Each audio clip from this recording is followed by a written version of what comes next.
আপনারা দেখছেন ১৯৮৫ সালের দুর্লভ ভিডিও ফুটেজ, যাতে দেখা যাচ্ছে মুহুরী সেচ প্রকল্প। সাধারণত এটি মুহুরী প্রজেক্ট নামে সকলের কাছে পরিচিত।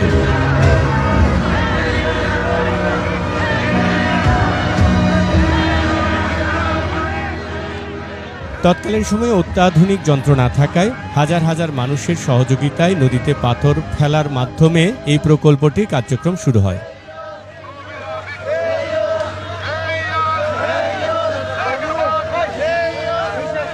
১৪০টির মতো খড় ও কাঠের গদি বানানো হয়েছিল। প্রতিটি গদির পরিমাপ ছিল ৩০ মিটার বাই ৫০ মিটার। এই গদিগুলোর উপর প্রায় ৯০,০০০ কিউবিক মিটার পাথর ফেলে দেয়া হয়েছিল।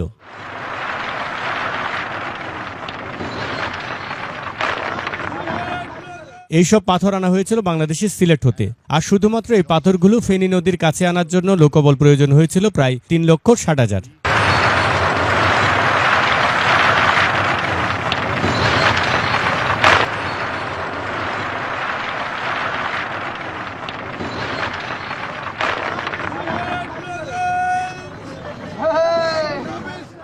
পাথরগুলো নদীর পাশে নেওয়ার জন্য একমাত্র উপায় ছিল মানুষের মাথার উপর বোঝাই করে নেওয়া।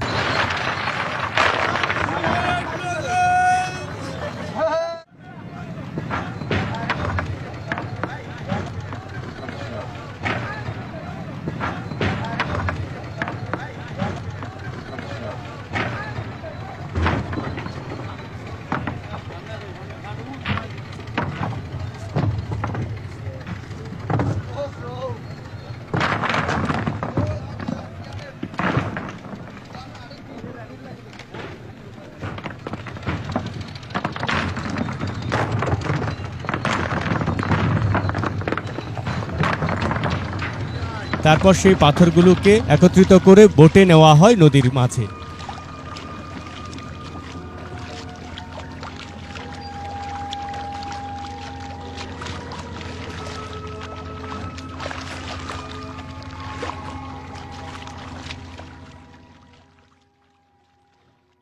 এরপরই সেই কাঠ এবং খড়ের গদি ডুবানোর কাজ শুরু হয়।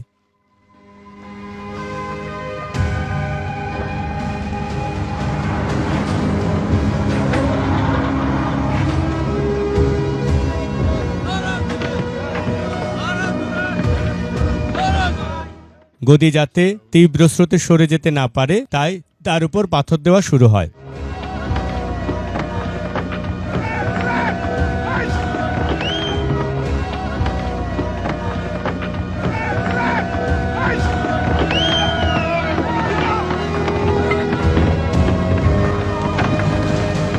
হাতের সাহায্যে পাথরগুলো নদীতে ফেলার কার্যক্রম শুরু হয়।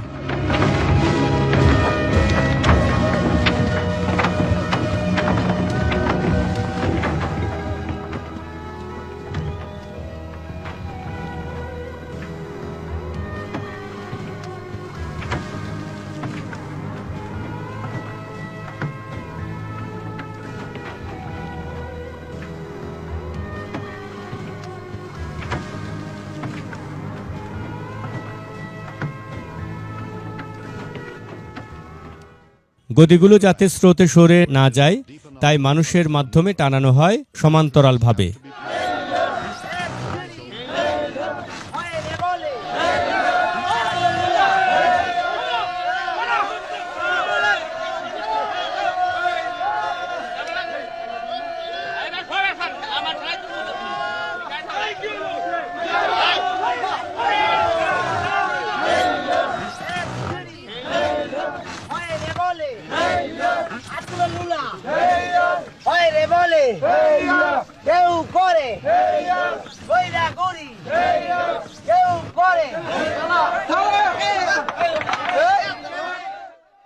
নদীর তীরবর্তী জায়গায় বড় বোট পাথর নিয়ে আসতে না পারায় ব্যবহার করা হয়েছিল জেলেদের ছোট ছোট মাছ ধরার নৌকা।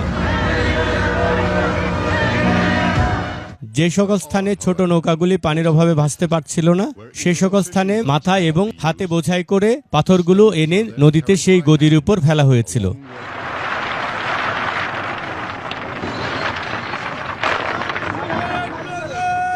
ঠিক এমনিভাবেই 4 মাস লক্ষ লক্ষ টন পাথর পরিবহন করে এনে ফেনী নদীতে ফেলা হয়েছিল।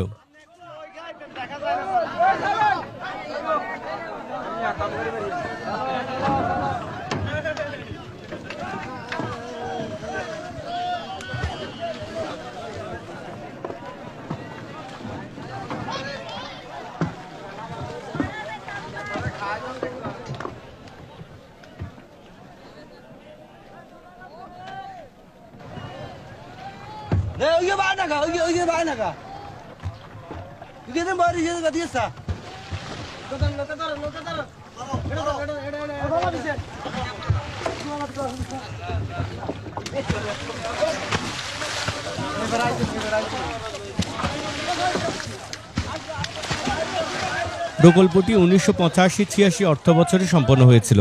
আশেপাশের এলাকা কৃত্রিম জলাশয়, বনায়ন, পাখি দেখার হটস্পট এবং মাছের খামার সমন্বিত একটি উল্লেখযোগ্য পর্যটন গন্তব্য হয়ে উঠেছে, যা সারা দেশ থেকে দর্শকদের আকর্ষণ করে। প্রকল্প এলাকায় দেশের প্রথম বায়ু বিদ্যুৎ কেন্দ্র এবং বাংলাদেশের বৃহত্তম মৎস্য অঞ্চলও অন্তর্ভুক্ত রয়েছে।